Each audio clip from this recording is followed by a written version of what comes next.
គិតត្រឹមថ្ងៃទី22ខែវិច្ឆិកាឆ្នាំ2025វៀតណាមកណ្ដាលទឹកលិចលង់ជាទម្ងន់ដែលមិនធ្លាប់មានក្នុងប្រវត្តិសាស្ត្រក្នុងប្រទេសវៀតណាមដែលធ្វើឲ្យមនុស្សស្លាប់68នាក់និងទេះជាង50000ខ្នងដែលត្រូវលិចលង់ក្នុងទឹកធ្វើឲ្យសត្វជ្រូកពពែមុនទា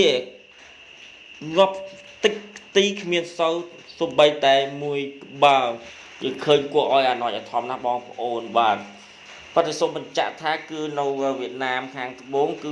តំបន់ទឹកដីដែលខ្មែរក្រមយើងរស់នៅគឺគ្មានបញ្ហាអ្វីទាំងអស់បងប្អូនបាទគ្រាន់តែយើងចាប់ចង្ហាយបន្តិចបន្តួចដូចជាភ្លៀងតិចតួចតែប៉ុណ្ណឹងបងប្អូន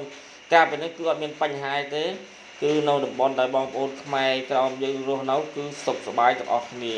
គ្រាន់តែមិនភ្លៀងមួយចំហាយតិចតួច